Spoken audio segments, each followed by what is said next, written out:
이스라엘의 왕이 없을 그때에 에브라임 산지 구석에 거류하는 어떤 레위 사람이 유다 베들레헴에서 첩을 맞이하였더니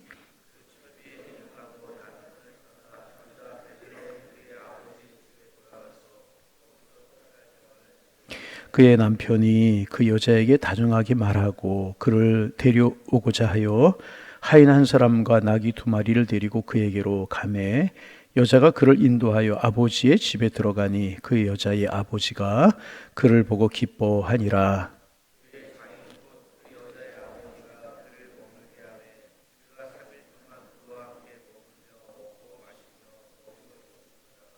넷째 날 아침에 일찍 일어나 떠나고자 하매 그 여자의 아버지가 그 사위에게 이르되 떡을 조금 먹고 그대의 기력을 돋운 후에 그대의 길을 가라 하니라.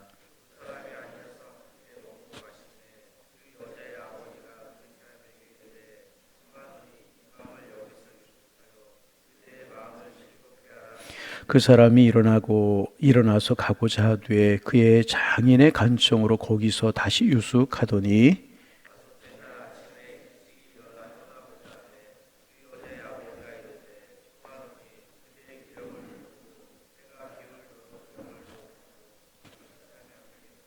그 사람이 첩과 하인과 더불어 일어나 떠나고자 하매 그의 장인 곧 그의 여자의 아버지가 그에게 이르되 보라 이제 날이 저물어 가니 청하건대 이 밤도 유숙하라. 보라 해가 기울었느니라. 그대는 여기에서 유숙하여 그대의 마음을 즐겁게 하고 내일 일찍이 그대의 길을 가서 그대의 집으로 돌아가라 하니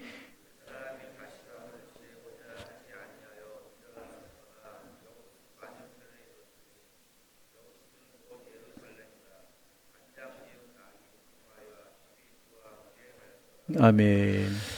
우리가 이제 사사기를 쭉 묵상을 하면서 오늘 우리에게 주시는 교훈들을 찾고 있는데 이제 12명, 13명의 사사들의 이야기가 쭉 기록되어 있는데 마지막 사사가 삼손입니다. 삼손의 이야기가 사실 사사기 16장에서 끝이 납니다. 그러니까 어떤 면에서는 사사기는 16장에서 끝이 나는 그런 이야기인데 17장, 18장, 19장 이렇게 뒤에 이제 더 있습니다. 어떻게 생각하면 사사기의 부록처럼 붙어 있는 그런 내용들인데 17장, 18장을 우리가 그동안 묵상을 했던 것처럼 이제 그 사사기는 한마디로 이야기하면 자기의 소견에 옳은 대로 행하던 그런 시기였었습니다. 자기의 소견에 옳은 대로 행한 결과가 무엇인가? 타락과 방종이고 하나님께로부터 멀어지고 심판이 이었다는 것입니다. 그래서 이제 우리가 나눈 대로 17장, 18장에는 이스라엘 백성들이 얼마나 영적으로 타락했던가 하는 그 당시의 실상을 보여주는 이야기 2가지가 기록이 되어 있죠.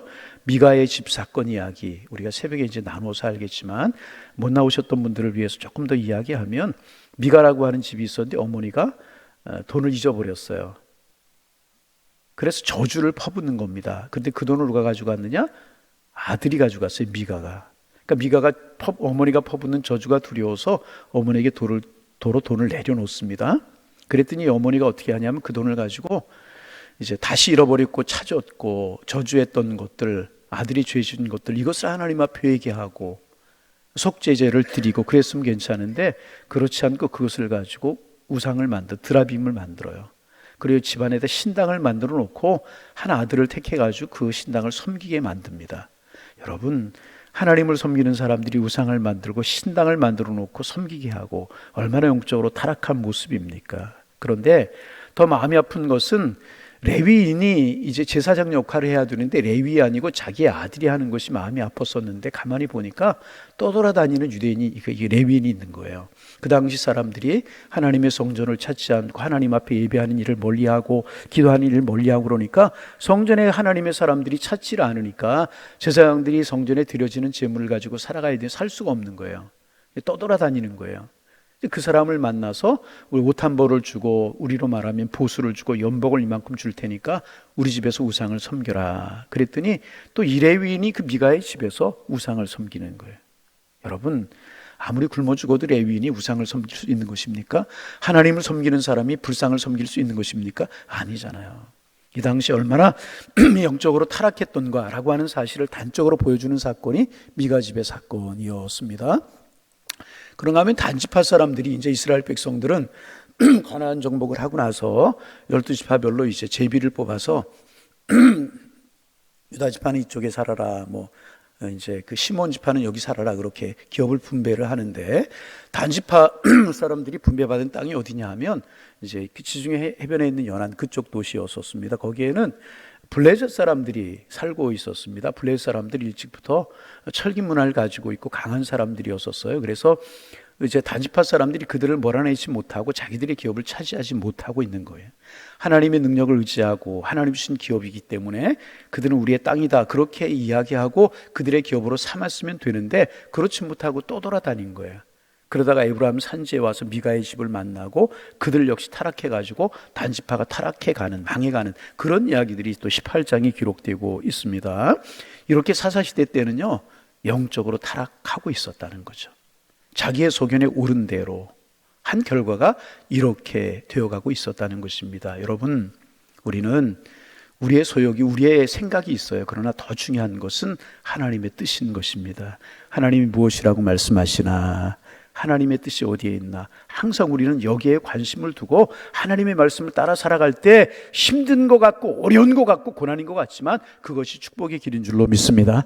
자기의 소견에, 자기의 의견에 옳은 대로 행한 결과가 이렇게 타락의 결과였다는 것입니다. 그런데 우리가 사사기를 보면서 또 성경을 보면서 우리가 또 깨닫게 되는 것은 뭐냐 하면, 그래서 하나님의 사람들이 중요하고요, 영적으로 타락하지 않는 게 중요하다는 것입니다. 무슨 말인가 하면, 이런 영적인 타락의 결과 도덕적인 타락도 말할 수 없이 타락해가고 있었다는 것입니다. 오늘 우리가 읽은 19장에 바로 이제 그것을 이야기하고 있는데, 그렇게 영적으로 타락했어요. 그러자 어떤 일이 벌어지고 있는가 하면, 유다 베들레헴에 이제 레위 사람이 있었어요. 레위 사람이라고 하는 것은 오늘로 말하면 목사님들이잖아요. 하나님을 섬기는 그런 레위 사람에게 첩이 있었어요. 이것도 여러분 놀라시지 않는데요, 이것도 깜짝 놀랄 만한 사건이잖아요. 그죠? 이거 안 되는 일이잖아요. 그런데 그 첩이 행실이 또 옳지 못했던 것 같아요. 첩이 바람이 났어요. 그리고 부정한 일을 저지르고 자기의 아버지의 집으로 가버리고 말았어요. 여러분, 그러면 레위 사람이 어떻게 해야 됐을까요? 깨달았어야죠. 아, 하나님이 나로 하여금 깨닫게 하시는구나. 바르지 못한 삶을 정리하게 하시는구나. 여러분, 우리가 이제 그릇된 길을 걸어갈 때가 있어요. 그런데 그 일이 내 생각과 내 뜻대로 안 될 때가 있습니다. 그러면 어떻게 해야 될까요? 하나님의 사람들을 깨달아야죠. 아, 하나님이 막으시는구나. 여러분, 이런 은혜가 우리에게 있기를 소망합니다. 하나님의 사람들이 죄로 타락의 길로 나아가는 것을 하나님이 싫어하시기 때문에 그 일을 막고 우리의 뜻대로 안 되게 하실 때가 있다는 것입니다. 그럴 때 우리는 깨달아야 돼요. 아, 하나님이 막으시는구나. 여러분, 이거 레위인이 이런 일을 저지르면 안 되잖아요. 그런데 그 첩이 부정한 일을 저지르고 자기의 아버지로, 그러니까 친정으로 가버린 거죠. 그러면 레위인이 깨달았어야죠. 아, 하나님이 막으시는구나, 깨닫게 하시는구나, 이 생활을 정리하게 하시는구나. 그리고 정리했어야죠. 그런데 육적인 정욕, 자기의 삶을 이기지 못해서 그 첩을 찾아서 그 아버지의 집으로 가게 되는 겁니다.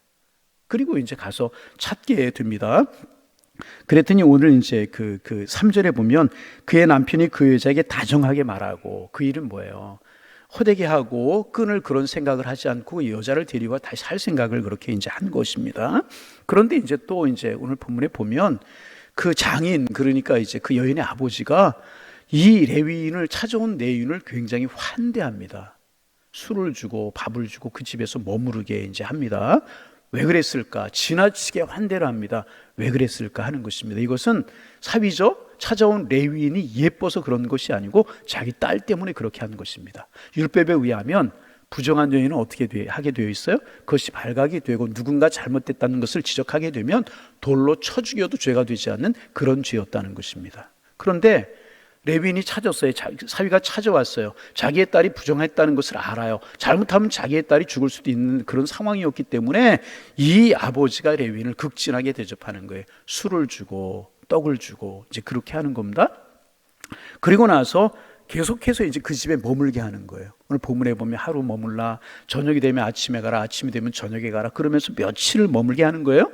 아마 어떻게 생각하면 그 레위인을 자기 집에, 레위인의 사명이든지 그런 것들을 다 잊어버리고 자기 집에 머물게 하려고 했던 것 같아요. 그런데 오늘 본문에 보면 엿새째가 되는 날, 며칠째가 되는 날? 엿새째가 되는 날 더 머물라고 하는 것을 거부하고 레위인이 떠나게 됩니다. 이제 그 다시 자기의 있던 자리로 돌아가게 이렇게 길을 떠나게 됩니다. 왜 그랬을까? 술을 주고 떡을 주고 선대하고 잘 대접하게 하는데 또 하루 이틀 사흘 나흘 닷새까지 머물다가 여섯째 날은 왜 이렇게 이제 떠났을까라고 하는 것입니다. 그런 것입니다. 여러분, 여섯째 날 저녁 때가 되기 시작하면 유대인들은 안식일이 시작이 되는 거예요. 안식일이 시작이 되면 유대인들은 하나님 앞에 제사를 드리고 거룩하게 지키고 그런 일이 시작이 되게 되는 것입니다.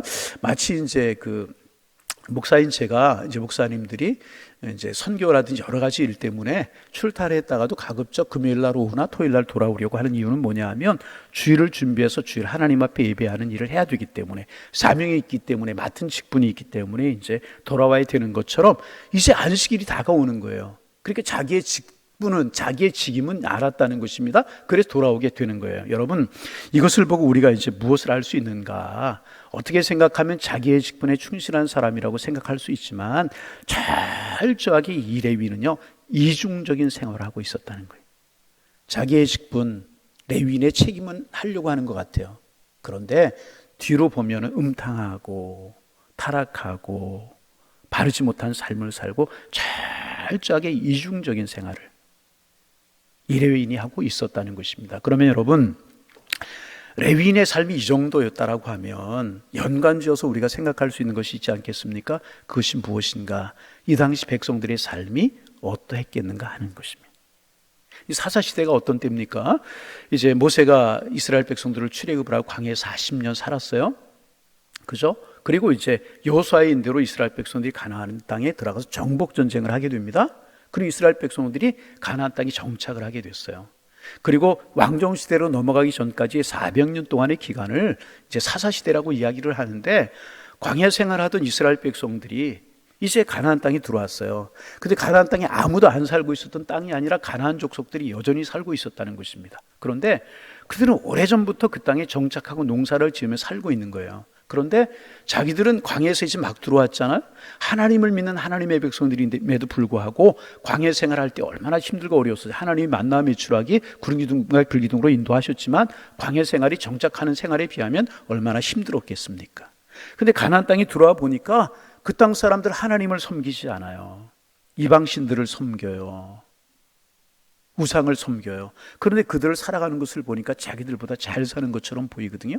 그러니까 이들이 그들의 삶을, 그들의 생활을, 그들의 풍습을 따라가기 시작을 하는 거예요.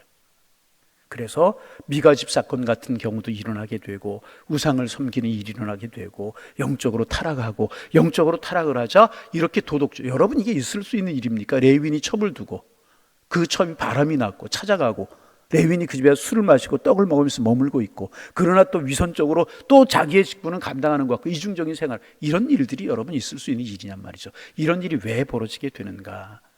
가나안 땅에 돌아와서 보니까 이 가나안 땅에 살고 있었던 사람들이 자기들보다 잘 살게 보이는 거예요.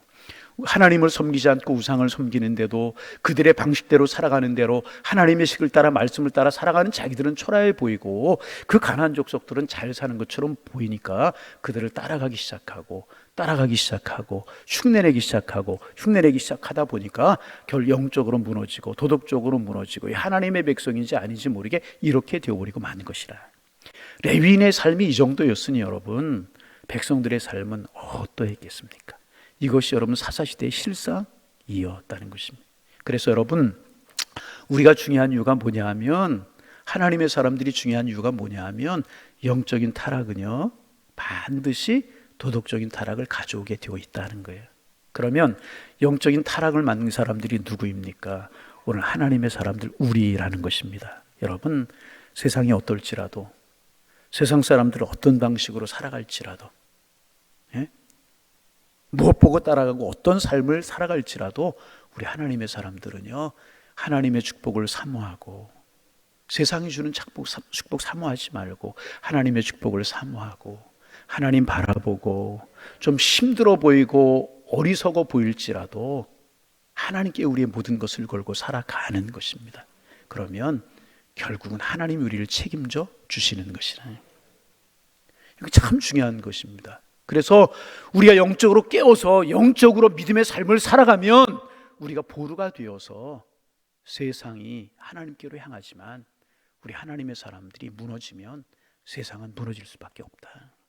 그래서 여러분, 제가 종종 무드셀라 이야기를 하죠. 연관지어서 무드셀라 이야기를 좀 하면, 무드셀라라고 하는 이름의 뜻이 뭐냐 하면 창 던지는 자라고 하는 뜻을 가지고 있어요. 이게 무드셀라가 여러분 누군지 아시죠? 성경에서 가장 오래 산 사람. 몇 살을 살았어요? 969세를 살았어요. 몇 살? 어떤 분이 앞에 한 글자 띄워도 되고 뒤에 한 글자 띄워도 된대요. 969세를 살았으니까 뒤에 한 글자를 떼면 96세를 산 것이고 앞에를 띄면 69세를 산 거예요. 여러분, 969세가 도대체 얼마나 긴 세월입니까? 그렇게 살았어요. 그런데 하나님께서 무드셀라를요 그렇게 오래 살게 하신 이유가 있다는 거예요. 무드셀라라고 하는 사람의 이름의 뜻이 뭐냐 하면 창 던지는 자라고 하는 뜻인데, 이 창 던지는 사람이라고 하는 것을 뭐를 말하는 거냐 하면, 이제 옛날에 부족과 부족이 있었어요. 나라와 나라가 있었어요. 그러면 이제 부족 간에 전쟁이 있고 다툼이 있잖아요. 그래서 다툼을 막기 위해서, 아니 상대방이 전쟁을 걸어 공격하는 것을 막기 위해서 부족과 부족 사이에 그 부족 앞에 창을 든 사람이 그 마을을 지키는 사람으로 서 있었다는 거죠. 이 사람이 각 마을의 무드셀라였었다는 거죠. 창을 들고 그 마을을 지키는 거예요. 그래서 상대방이 공격을 해오고 다른 부족이 공격을 해오면 이 창 던지는 사람이 미리 아는 거예요. 창을 던지고 자기의 마을로 들어가서 이웃 부족이 공격해 온다, 이것을 알리는 사람이 무드셀라였다는 것입니다. 그래서 이웃 마을에서 다른 마을을, 이웃 부족의 다른 부족을 이제 공격하려고 하면 이 창 던지는 사람을 죽여야 되는 거예요. 그죠? 그래야지 그 부족을 공격할 수 있는 거예요. 그렇지 않으면 공격할 수가 없어요. 그러니까 다른 말로 이야기하면 창을 들고 부족을 지키는 사람이 죽으면 그 마을은 종말이 오는 거예요. 전쟁에서 지게 되는 거예요. 그 영적인 의미가 무엇인가?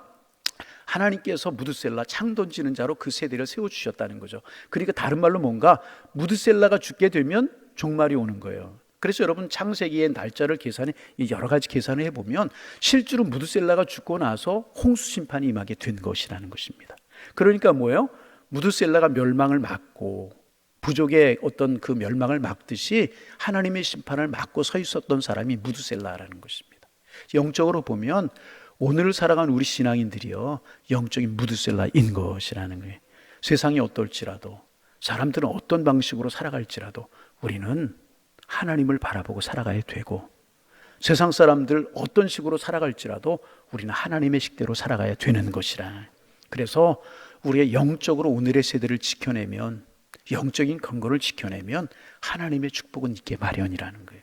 그런데 우리가 무드셀라의 사명을 감당하지 못하고 영적인 책임을 감당하지 못하면 여러분, 세상에 소망이 없는 것이라. 그래서 여러분, 오늘 새벽에 나오신 여러분과 제가 정말 소중한 분들이십니다. 왜? 우리 가정의 무드셀라이고 이 세대의 무드셀라이고 영적으로 깨어서 세대를 책임지고 세대를 지키는 하나님의 사람들이라 하는 것입니다. 여러분, 오늘 새벽에 잘 나오셨어요. 여러분, 이 세대를 지키는 영적인 무드셀라가 되었고 영적인 타락을 막는 가르막이 되어서 우리 깨어 기도할 수 있는 우리가 되기를 소망합니다. 우리라도 깨어 있으면, 우리라도 하나님 앞에 기도하면, 아멘, 하나님은 길을 주시게 되고 소망을 주시게 되는. 보세요, 사시대 영적으로 타락을 하자, 미가의 집에 그런 일이 벌어지게 되자 이런 도덕적인 타락이 이루어지고 입에 담지 못할 이런 타락이 이루어지고, 이게 하나님의 사람들인가? 이게 레위인이 맞는가? 여러분, 단순히 레위인 이야기가 레위인이 아니고요, 여러분 어떻게 생각하면 오늘 우리가 이 세대를 살아가는 레위인이라는 거예요. 하나님의 관심은요 하나님의 사람들에게 있어요. 늘 이야기하죠. 운동장에 수백 명의 아이들이 다 서 있어도요 내 아이는 금방 눈에 보이게 마련해요. 왜? 옷을 특별하게 입혀서요? 좋은 거 입혀서? 그렇지 않아요. 내 아이이기 때문에. 하나님의 눈에 누가 보일까요? 하나님의 사람들이 보이는 거예요. 그래서 하나님의 사람들이 어떤 삶을 살아가느냐가 전체적인 책임이라는 거예요. 여러분, 오늘 우리 영적으로 깨어나서 새벽에 나오셔서 이렇게 기도하는 것처럼 깨어있는 삶을 살기를 소망합니다. 그러면 세상이 어떨지라도, 세상은 그런 거예요. 세상 사람들은 그런 거예요. 그러나 우리 하나님의 사람들이 깨어있고 우리 하나님의 사람들이 깨어 기도할 때 하나님이 세대를 책임져 주시고 우리들의 자녀들을 책임져 주시고 우리의 길을 열어주실 줄로 믿습니다. 오늘 깨어있는 우리 영적인 사람들이 되어서 오늘의 세대를 깨우는, 하나님 앞에 서 있는 우리가 되어서 이런 영적인 타락을 막고 도덕적인 타락을 막아서 하나님의 축복의 통로로 살아갈 수 있는 우리 모두가 다 되실 수 있기를 주님의 이름으로 축원합니다. 축원합니다. 오늘 이렇게 보니까 또 이제 목요일 날이 수학능력고사인 것 같아서 수험생 부모님들도 새벽에 보이는 것 같고 그래요. 부모님이 기도하면 자녀들 하나님 인도하실 줄로 믿습니다. 잘 오셨고요. 자녀를 위해 기도하고 가정을 위해 기도하고 우리 교회를 위해 기도하고 나라 민족을 위해 우리 언제 기도 안 하겠습니까마는 늘도 깨어있는 우리가 되어서 영적인 타락을 막고 도덕적인 타락을 막아서 하나님의 축복의 통로로, 은혜의 통로로 하나님의 은총을 보며 지낼 수 있는 우리 모두가 다 되실 수 있길. 나는 오늘의 레위인이다. 오늘의 부두셀라다. 우리 가정을 지키는 부두셀라, 자녀들을 지키는 부두셀라, 영적인 타락을 막는 레위인이다. 이런 마음 가지고 오늘을 사시고 오늘 기도하셔서 축복의 통로로 다 살아갈 수 있는 하나님의 사람. 여러분, 그래서 우리가요 결코 보잘것도 하잘것 없는 사람들, 존귀한 사람들, 이런 은혜가 우리 모두에게 있어지기를 주님의 이름으로 축원합니다. 축원합니다. 하나님, 새날 주셔서 감사합니다. 지난밤 은혜 가운데 편히 쉬게 하시고 또 하루를 시작하면서 하나님 앞에 나와 기도하면서 또 한 날을 시작할 수 있도록 인도하여 주시오니 감사합니다. 우리에게 건강 주시고 하나님 또 믿음 주시고 기도할 수 있는 마음 주셔서 하나님 앞에 나와 기도함으로 오늘 한 날을 시작하오니 오늘 한 날이 복된 날, 은혜로운 날, 감사의 날, 축복의 날 될 수 있도록 인도하여 주옵소서. 하나님의 뜻을 바라보며 하늘 바라보며 살게 하셔서 주님의 인도하시는 손길을 경험하게 하시고 만나는 사람들에게 선한 말을 건네며 축복의 말을 건네게 하시고 하나님 사랑의 말을 건네게 하셔서 우리 주변이 우리로 말미암아 복이 있는 한 날이 될 수 있도록 주님 축복하여 주옵소서. 오늘 사사시대의 타락상을 아픈 마음으로 우리가 보며 묵상하며 하루를 시작합니다. 하나님의 사람이 중요한 것이 영적인 타락은 도덕적인 타락을 가져오고 도덕적인 타락으로 나아갈 때 세대가 어려워질 수밖에 없는 법인데 사사시대가 영적으로 타락했을 때 도덕적으로 타락하고 말할 수 없이 혼란한 세대가 되었는데 하나님, 오늘의 세대를 바라볼 때 행여나 이런 사사시대와 비슷한 세대가 아닌가 하는 생각을 우리가 하게 되는데 하나님, 우리 오늘 깨어있는 영적인 하나님의 사람들로 세워주셔서 오늘의 무드셀라로 살아가는 저희들이 되게 하여 주옵소서. 가정을 지키는, 영적으로 지키는 무드셀라가 되게 하시고 우리 자녀들을 지키는 기도의 파수꾼이 되게 주님 인도하여 주옵시고 우리 교회와 한국교회와 한국사회를 지키는 기도의 사람들이 될 수 있는 저희가 될 수 있도록 주님 축복하여 주옵소서. 하나님, 새벽에 나올 때마다 아니 하나님 앞에 엎드릴 때마다 기도의 제목이 생각나게 하시고 기도의 영을 허락하여 주옵시고 기도의 문을 열어주셔서 주님과 영적인 깊은 교제를 나누며 기도할 수 있는 저희가 될 수 있도록 축복하여 주옵소서. 하나님 아버지, 간절한 마음으로 주님 앞에 기도합니다. 세상 사람들 어떻게 살지라도 다른 사람들 어떤 모습으로 살지라도 우리 영적으로 깨어있기를 소망합니다. 하나님 앞에 소망을 두고 살게 하여 주옵소서. 하나님 앞에 기도하며 살아갈 수 있도록 축복하여 주시어서 하나님의 주님의 거룩한 통로, 축복의 통로, 복의 근원이 될 수 있는 저희가 될 수 있도록 주님 축복하여 주옵소서. 이 한 주간 우리 양일의 권속들 어느 곳에 있든지 어떤 일을 하든지 믿음으로 행하게 하시고 하나님이 동행하여 주시고 하나님이 지혜를 주셔서 어떤 자리에서 어떤 일을 행하든지 축복의 통로로 살아갈 수 있는 귀한 한 날, 한 주간 될 수 있도록 주께서 인도하여 주옵소서. 사업을 경영할 때 아름다운 열매, 풍성한 열매가 있게 하시고 그 사업을 통해 하나님 앞에 영광을 돌려드리게 하시고 직장 생활 할지라도 직장 생활 속에서 요셉처럼 여호와의 함께 하심을 보며 축복의 통로로 살아가는 한 주간이 될 수 있도록 은혜 위에 은혜를 더하여 주옵소서. 가정에도 평안함이 있기를 원합니다. 자녀들에게도 하나님의 사랑과 축복이 임하기를 소망합니다. 특별히 하나님, 돌아오는 목요일 이제 수학능력 고사가 있습니다. 하나님, 참으로 날씨를 주관하시고 모든 수험생들 건강할 수 있도록 축복하여 주옵시고 하나님, 그동안 공부한 것들 하나님 잘 이렇게 시험지에 나타낼 수 있도록 좋은 컨디션을 주시고 좋은 체력을 주시고 흔들리지 않도록 주님 축복하여 주옵소서. 우리 교회도 46명의 이제 이렇게 직간접적으로 연결된 그런 수험생들이 있는데 하나님 남은 기간 건강에 어려움 없도록 지켜주시고 잘 정리할 수 있도록 인도하여 주셔서 최상의 컨디션을 가지고 수험장에 들어가게 하시고 실수함이 없고 떨림이 없이 한 문제 한 문제 풀어갈 수 있도록 인도하여 주셔서 좋은 결과 있을 수 있도록 축복하여 주옵소서. 그 자녀들을 위해서, 그 자녀를 위해서 기도하는 부모님들이 계십니다. 하나님, 부모님들의 기도 들으시고 자녀를 위한 눈물의 기도가 아름다운 열매로 다가올 수 있도록 주님 축복하여 주옵소서.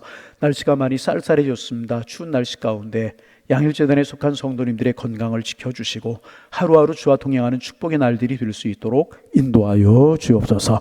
주님과 시작하는 이 한 주간, 이 한 날이 복 있는 날이 되게 하시고 감사의 날이 되게 하시고 기쁨과 은혜와 건강의 날들이 될 수 있도록 성령이여 축복하여 주옵소서. 예수님의 이름으로 기도하옵나이다. 아멘.